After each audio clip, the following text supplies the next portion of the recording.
Online क्लासमध्ये सर्व BA-TY मधील 6व्या सेमेस्टरमधील विद्यार्थ्यांचं या ठिकाणी स्वागत करतो. विद्यार्थी मित्र हो, आजच्या तासाला आपल्याला वित्त आयोगाचे कार्य पाहायचे आहे. तर यापूर्वीच्या तासाला आपल्याला आपण केंद्र राज्य संबंध आपण या ठिकाणी पाहितला होता की केंद्र राज्याचे वित्तीय संबंध या ठिकाणी पाहितले होते.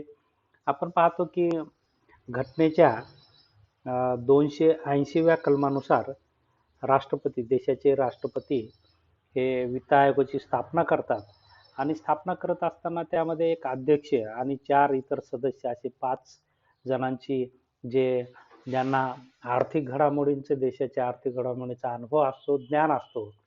तर त्यामध्ये विशेषतः अर्थतज्ञ असतील, त्याचबरोबर सर्वोच्च न्यायालय व उच्च न्यायालयाचे जज सुद्धा त्यामध्ये असतात आणि एक अभ्यासू व्यक्तिमत्वाची त्यामध्ये निवड करून तर अशा प्रकारचा वित्त आयोग हा स्थापन करत असतात आणि वित्त आयोग स्थापन करून त्याला महत्त्वाचं कार्य दिलं जातं किंवा टार्गेट दिल्या जातं किंवा काम दिल्या जातं किंवा शिफारसी करण्याची तशा प्रकारचा आदेश या ठिकाणी दिला जातो. तर कुठलं कार्य असतं ते आपण पाहतो की कालच्या तासाला आपण उत्पन्नाचे स्रोत पाहितले. उत्पन्नाच्या स्रोतामध्ये आपण पाहितलेलं की केंद्र शासनाचे वेगळे कर आहेत, राज्य शासनाचे वेगळे कर आहेत आणि स्थानिक स्वराज्य संस्थांचेही वेगळे कर असतात. त्याचबरोबर आपण पाहितलं की केंद्र सूचीमध्ये 97 विषय आहेत, राज्य सूचीमध्ये 66 आहेत, तर समवर्ती सूचीमध्ये 47 विषय आहेत की हे ज्याचे त्याचे विषय हे ठरलेले आहेत आणि यानुसार आपण पाहतो की आजच्या बदलत्या काळामध्ये राज्यांची भूमिका ही मोठ्या फार प्रमाणात वाढल्यामुळे आणि त्यामुळे कल्याणकारी राज्यामुळे आपण पाहतो की राज्य सरकारांचा खर्च वाढलेला आहे आणि पर्यायाने त्या मानाने तेवढं उत्पन्न वाढलेलं नाही किंवा त्या अनुषंगाने विविध राज्यांकडून प्रयत्न कमी पडतायत असं आपल्याला या ठिकाणी म्हणता येईल आणि त्या अनुषंगाने तुलनात्मक जर विचार केला तर केंद्राकडे उत्पन्नाचे स्रोत जास्त असतात आणि म्हणून केंद्राकडील कराच्या माध्यमातून येणारं उत्पन्न किंवा केंद्र सरकारकडून राज्य सरकारांना मिळणारी अनुदाने किंवा केंद्र सरकारकडून राज्य सरकारांना मिळणारी कर्जे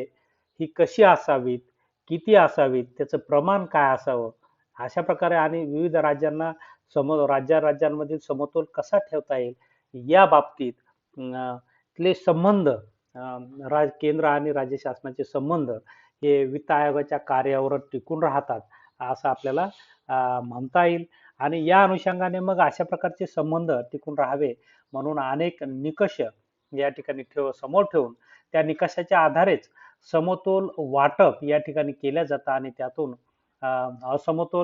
वित्तीय असमतोल निर्माण होऊ नये यासाठी शासन वेळोवेळी तशा प्रकारच्या शिफारसी वित्त आयोगाकडून घेत असतं आणि त्यानुसार कार्य करतं.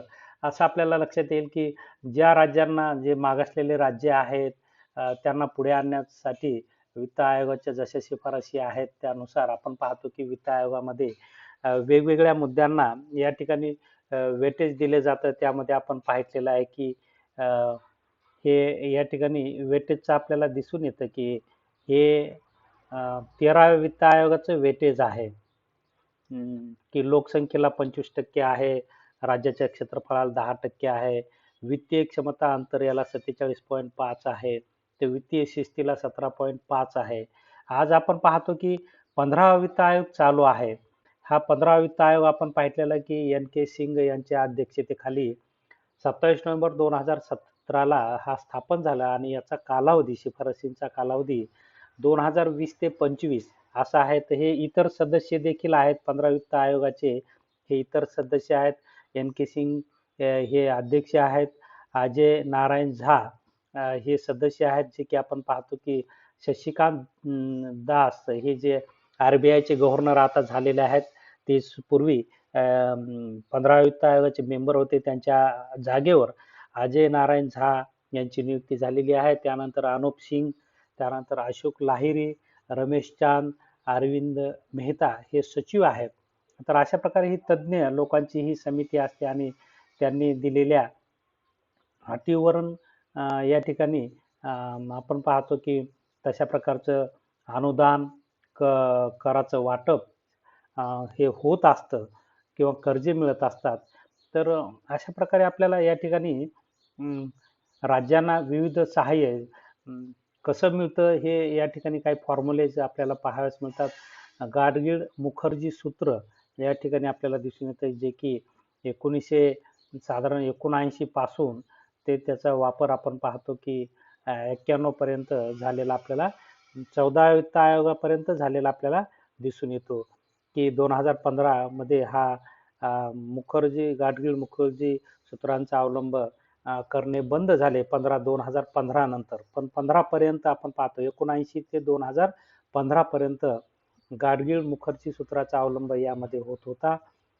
तर या ठिकाणी आपण पाहूया की हे वेटेज या ठिकाणी दिलेलं आहे की राज्यांमध्ये या ठिकाणी फरक देखील केलेला आहे की विशेष दर्जा असलेली राज्य म्हणजे विशेष दर्जा असलेली आपण पाहतो की लडाख असेल, केंद्रशासित प्रदेश असतील, तर त्यांना विशेष दर्जा असतो आणि अविशेष दर्जा प्राप्त असलेली राज्ये यांचे देखील यानुसार या सूत्रानुसार या करांचं वाटप होत असतं किंवा तशा प्रकारचे अनुदान ठरत असतात.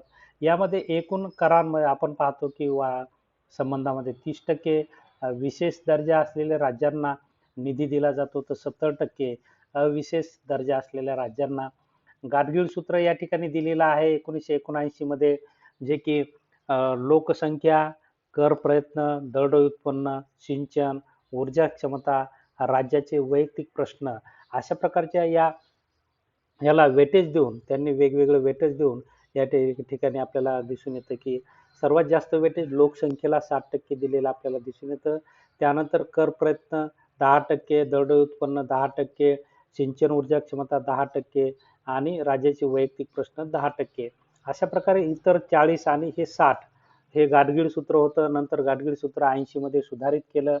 त्यानंतर लोकसंख्येला 60% ठेवलं, कर प्रयत्नाला 10% ठेवलं, दरडोई उत्पन्नाला 10% आणि राज्याचे वैयक्तिक प्रश्नाला 20%. म्हणजे या ठिकाणी जे सिंचन ऊर्जा क्षमता होती ते राज्याच्या वैयक्तिक प्रश्नांमध्येच ऍड केलेलं आपल्याला या ठिकाणी दिसून येतं. 90 मध्ये पुन्हा यामध्ये सुधारणा झाली की लोकसंख्येचा जे 60% वाटा होता तो 55% वेटेज ठेवलं आणि त्यानंतर आपण पाहतो की दरडोई उत्पन्नाला 25% वेटेज दिलं. राज्याचे वैयक्तिक प्रश्न 15% म्हणजे तिकडे 10% होतं तर पुन्हा 5% वाढ केली आणि राजकोषीय नियोजनाला 5% दिलेलं. राजकोषीय नियोजन आपण पाहतो वित्तीय धोरण जी सरकारची जी तूट वाढते आहे त्या संदर्भात आपण पाहतो की ती वाढू नये म्हणून यासाठी राजकोषीय नियोजन या ठिकाणी साठी 5% तरतूद केलेली आपल्याला दिसून येते. 1991 ला गाडगीळ मुखर्जी सूत्र अशा प्रकारचा फॉर्म्युला स्वीकारण्यात आला 1991 मध्ये आणि त्यानुसार लोकसंख्येला पुन्हा 60% वेटेज दिलं, दरडोई उत्पन्नाला 25% दिलं, राजकोषीय व कर प्रयत्नाला 7.5% वेटेज दिला आणि राज्याच्या वैयक्तिक प्रश्नाला 7.5% वेटेज दिलेला आहे. अशा प्रकारे आणि त्यानंतर आपण पाहतो की हा जो फॉर्म्युला 2015 पर्यंत होता आणि 2015च्या नंतर आपण पाहतो की या फॉर्म्युल्यामध्येही चेंज केला आणि नंतर आपण पाहतो की रघुराम राजन समितीचे सूत्र आपल्याला या ठिकाणी असलेले या ठिकाणी दिसून येतात आणि या सूत्रानुसार आता निधीचं वाटप हे झालेलं आपल्याला दिसून येतं की यामध्ये वेगवेगळे त्यांनी वेगवेगळे आयाम या ठिकाणी लक्षात घेऊन हे इतर निकष सूत्र आहेत. राजन समितीचे आपण पाहिलेलं आहे की स्थिर वाटा 0.3% ठेवलेला आहे आणि गरजेवर आधारित वाटा त्यांनी दिलेला आहे की 0.8% इंटू राज्याच्या लोकसंख्येतील वाटा अधिक 0.2% इंटू राज्याच्या क्षेत्रफळातील वाटा. अशा प्रकारे त्यांनी आणखी या वाटा त्याला पुन्हा गुणिले राज्याचा बहुआयामी निर्देशांक या ठिकाणी दिलेला आहे, त्याचा वर्ग पण केलेला आहे. त्यानंतर कामगिरीवर आधारित वाटा देखील लक्षात घेतला जातो. गरजेवर आधारित वाटा गुणिले राज्याच्या बहुआयामी निर्देशांकामधील बदल गुणिले कामगिरी आयाम या ठिकाणी दिलेला आहे. तर या ठिकाणी हा बहुआयामी जो निर्देशांक आहे त्यानुसार वाटा दिला जातो. तर या ठिकाणी आपण पाहूया की हे जे कॉलम्स दिलेले आहेत, कंस दिलेले आहेत, त्या कंसामध्ये आपण पाहतो की तुलनात्मक विकसित बहुआयामी निर्देशांक वरील आपण पाहतो की हरियाणापर्यंत राज्याचा गोवा, केरळ, तामिळनाडू, पंजाब, महाराष्ट्र, अ, उत्तराखंड, हरियाणापर्यंत आपण पाहतो. निळ्या कलरची पट्टी जी आहे ती तुलनात्मक विकसित राज्यांची आहे. त्यानंतर काळ्या कलरची जी पट्टी आहे त्या कंसात जे येणारे राज्य आहेत ते कमी विकसित बहुआयामी निर्देशांकाचे, ज्यामध्ये हिमाचल प्रदेश आहे, सिक्कीम आहे, कर्नाटक आहे, त्रिपुरा आहे, गुजरात आहे, मिझोराम आहे, जम्मू काश्मीर आहे, आंध्र प्रदेश आहे, नागालँड आहे, वेस्ट बंगाल आहे आणि मणिपूर पर्यंत काळ्या पट्टीचे राज्य असलेले दिसून येतात, जे की बहुआयामी निर्देशांक त्यांचा कमी विकसित आहे. आणि सर्वात कमी म्हणजे बहुआयामी निर्देशांक असलेले हे थोडं लाल पट्टीने आपण पाहूया की ज्यामध्ये राजस्थान आहे, उत्तर प्रदेश आहे, मेघालय आहे, आसाम आहे, अरुणाचल प्रदेश आहे, झारखंड आहे, छत्तीसगड आहे, मध्य प्रदेश आहे, बिहार आहे, ओडिशा आहे. तर अशा प्रकारची या राज्यानुसार या इथे आपण पाहितलं की की अशा प्रकारचे हे निकष सूत्र यामध्ये वापरून आता अम, अ, जो वित्त आयोग या ठिकाणी केंद्राचा निधी राज्यांमध्ये जो वाटायचा असतो तो वाटप करत असतात. या ठिकाणी जे नवीन नवीन केंद्रशासित प्रदेश होत आहेत त्यांनाही अ, अतिरिक्त निधी या ठिकाणी दिला जातो. पहिला आपण पाहतो की हे राज्यांमध्ये वाटपाचं प्रमाण 42% होतं. आता यामध्ये 1% कमी करून तो 1% नवीन लडाख सारखी, जम्मू काश्मीर सारखी आता आपण पाहतो की राज्य या ठिकाणी निर्माण केलेली आहेत किंवा तशा प्रकारचे केंद्रशासित प्रदेश निर्माण करून त्यांचा वाटा वाढवलेला आपल्याला दिसून येतो. तर अशा प्रकारे परिस्थितीनुसार निकष हे बदलत राहतात, सूत्र बदलत राहतात आणि त्यानुसार केंद्र व राज्य सरकारमध्ये निधीचं वाटप अ, अ, कसं चांगलं राहील, त्यामध्ये संबंध कसे चांगले राहतील, या अनुषंगाने शासनाकडून विविध पातळीवर प्रयत्न होत असतात. त्यांच्यामध्ये वाद निर्माण होऊ नये.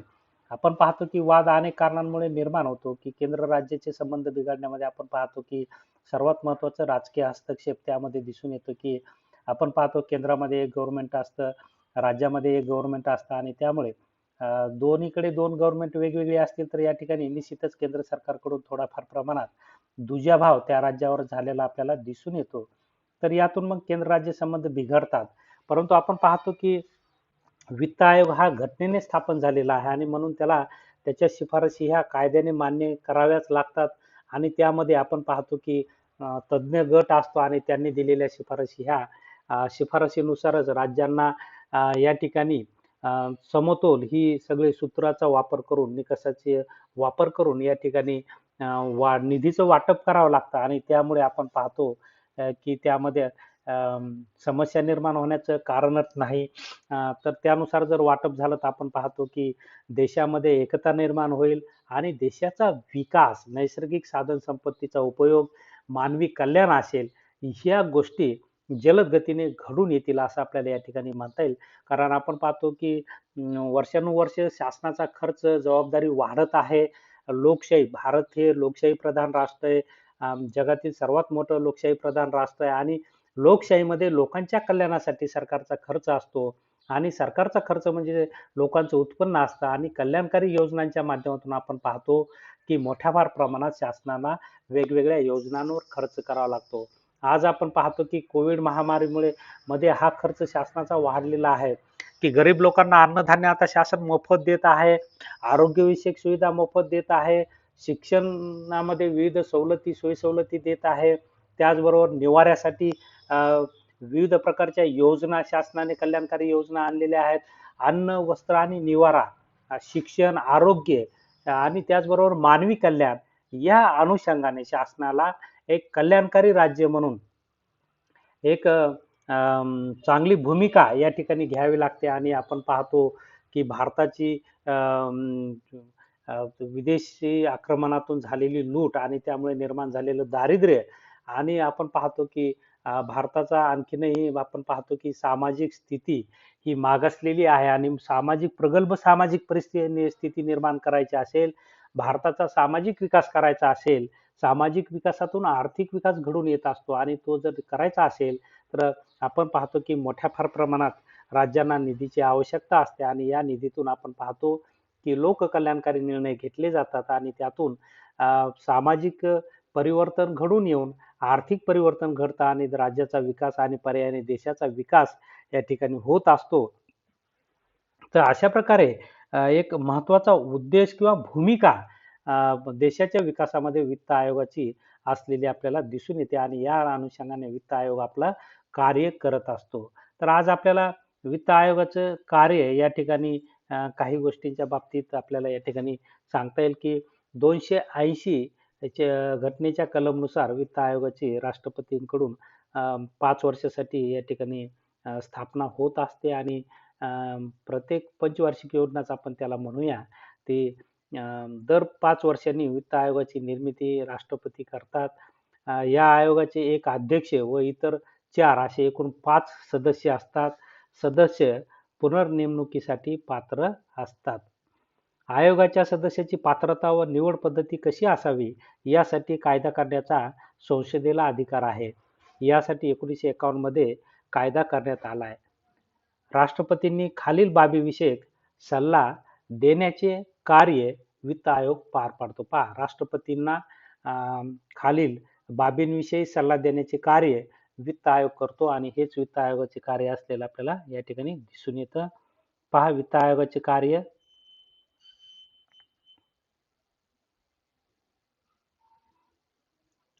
वित्त आयोगाचे कार्य या ठिकाणी पहिलं कार्य सांगता येईल की निव्वळ कर उत्पन्नापैकी केंद्र, राज्य व राज्यांमध्ये ज्या कराची विभागणी होऊ शकते ती विभागणी सुचविणे. आपण पाहतो की अशा प्रकारची कराची विभागणी ज्याची शक्य आहे त्या कराची विभागणी सुचवण्याचं कार्य हे वित्त आयोगाला करावं लागतं आणि आपण पाहितले की वेगवेगळे फॉर्म्युले समोर ठेवून शासन या कराची विभागणी करतं आणि त्याचं सूत्र तयार करून त्या सूत्रानुसार कराच्या माध्यमातून आलेलं उत्पन्न हे वाटप कसं करायचं हे त्यामध्ये झालेलं आपल्याला दिसून येतं.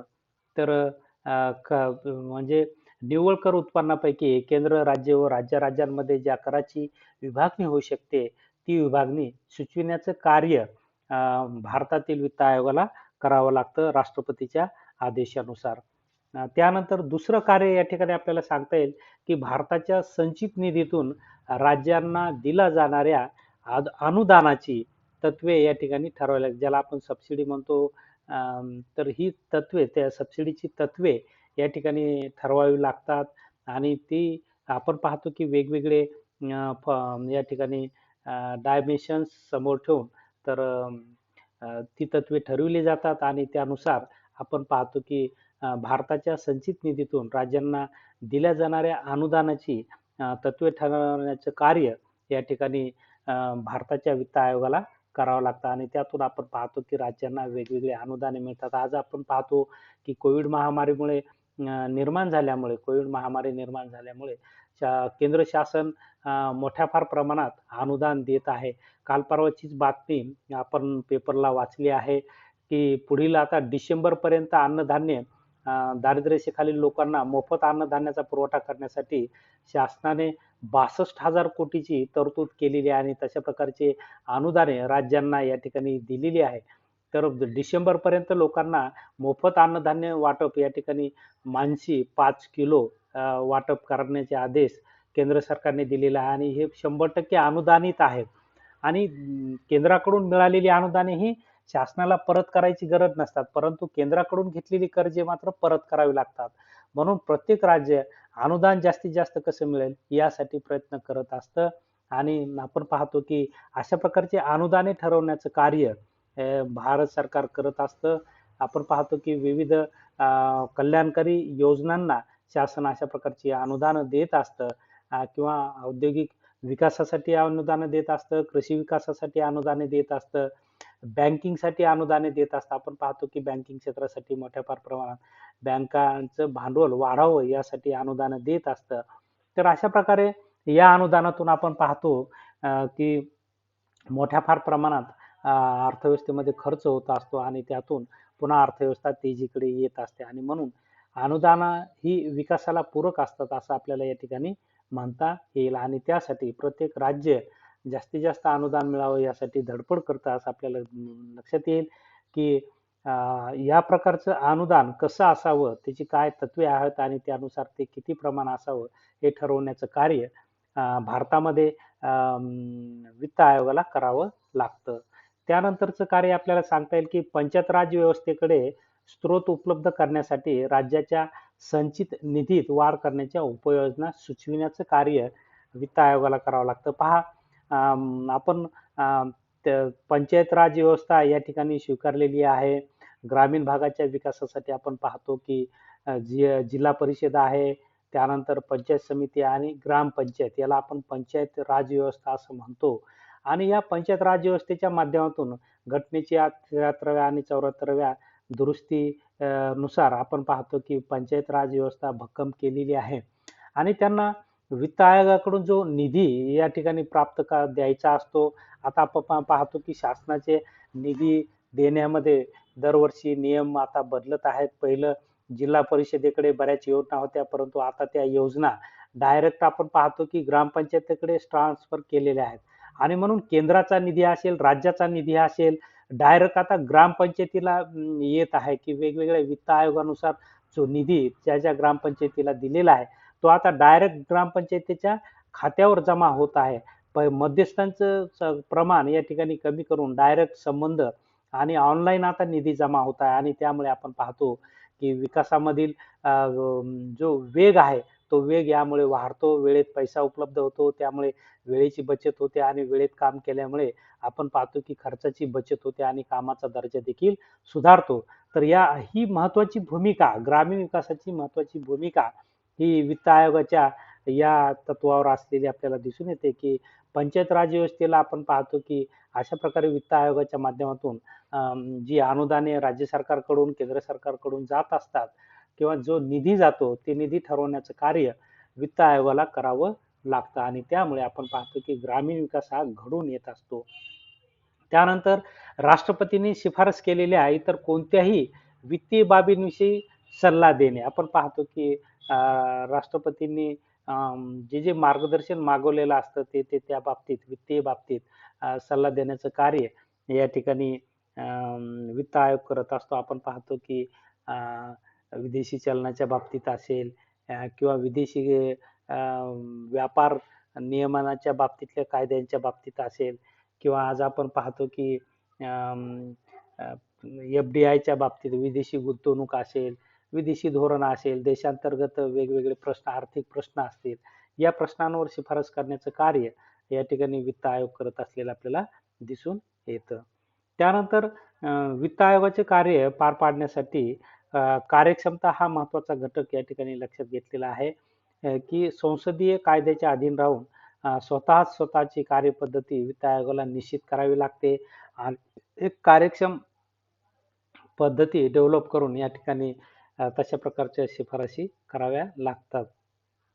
त्यानंतर कलम 281 नुसार घटनेच्या कलम 281 नुसार वित्त आयोगाच्या शिफारसी राष्ट्रपती वित्त आयोगाच्या सर्व शिफारसी स्पष्टीकरणासह संसदेत मांडण्याचे कार्य करतात. आपण पाहतो की अधिवेशनाच्या अगोदर राष्ट्रपतींचं जे अभिभाषण होतं त्या भाषणामध्ये किंवा आपण पाहतो की त्या वेळेनुसार दिलेल्या वेळेनुसार संसदेत हे सगळं मांडलं जातं आणि त्या आपण पाहतो की त्यानुसार केंद्र सरकार, राज्य सरकार आणि स्थानिक स्वराज्य संस्था किंवा पंचायत राज व्यवस्थेचं कार्य चाललेलं आपल्याला दिसून येतं किंवा तशा प्रकारचं त्यांना निधीचं वाटप यामध्ये झालेलं आपल्याला दिसून येतं. त्यानंतर तिसरं महत्वाचं कार्य या ठिकाणी आपल्याला सांगता येईल की घटना अंमलात आल्यापासून आतापर्यंत 15 वित्त आयोग स्थापन करण्यात आले. या ठिकाणी आपल्याला ही 15 वित्त आयोगाची ही या ठिकाणी यादी सुद्धा आपल्याकडे उपलब्ध आहे. हे 15 वित्त आयोग आपल्या भारतात आतापर्यंत आहेत. सध्या 15 वित्त आयोग या ठिकाणी चालू आहे. पहा, पहिला वित्त आयोगाचे अध्यक्ष डॉक्टर केसी नियोगी होते. त्याचा स्थापनेचा कालावधी त्यांचा कालावधी आपण पाहतो की 1952 ते 57 होता. स्थापना 51 मध्ये झाली होती आणि अहवाल 52 मध्ये दिला होता. तर अशा प्रकारे आपण पाहतो की सध्या 15वा वित्त आयोग हा चालू आहे. एन के सिंग हे त्याचे अध्यक्ष आहेत. 15 वित्त आयोगाची स्थापना 2017 मध्ये झाली होती आणि त्याच्या शिफारशी 2020-25 पासून लागू होणार आहेत. तर 14 वित्त आयोग हा 14 डिसेंबर आपण पाहतो की 2015 ते 20 पर्यंत आहे.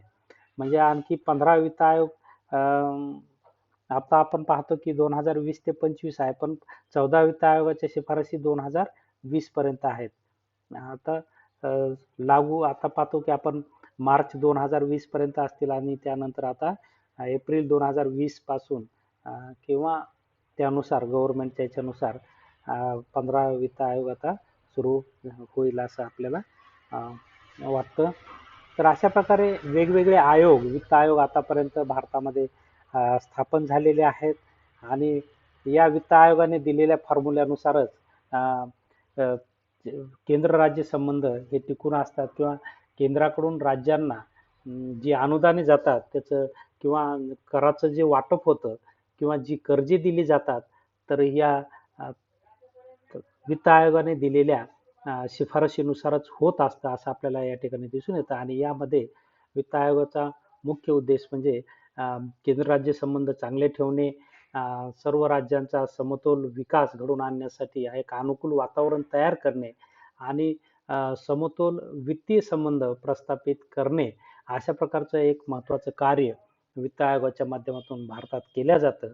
आणि आज आपण पाहतो एवढं मोठं क्षेत्रफळ भारताचं असूनही एक भारताचा जागतिक आज आपण पाहतो की भारतीय अर्थव्यवस्था ही 6व्या क्रमांकाची अर्थव्यवस्था आता बनलेली आहे आणि भारत हे हळूहळू आता आपण पाहतो की एक महासत्ता याकडे वळत आहे आणि अशा प्रकारचं हे वळण्यामध्ये किंवा अशा प्रकारच्या विकासामध्ये वित्त आयोगाची भूमिका ही महत्त्वाची असते आणि ती आहे आणि म्हणूनच एवढी मोठी लोकसंख्या असूनही भारत आज आपण पाहतो की जगामध्ये भारताचा चीनच्या नंतर दुसऱ्या क्रमांकात जीडीपीचा ग्रोथ रेट जास्त असलेला आपल्याला दिसून येतो आणि त्यामुळे हे सर्व नियोजनबद्ध होत असल्यामुळे आणि कायदेशीर होत असल्यामुळे आणि समतोल विकास आणि मागासलेल्या राज्यांना सहाय्य ही भूमिका किंवा लोककल्याणकारी भूमिका असल्यामुळेच हे सर्व शक्य होत आहे हे आपल्याला म्हणता येईल.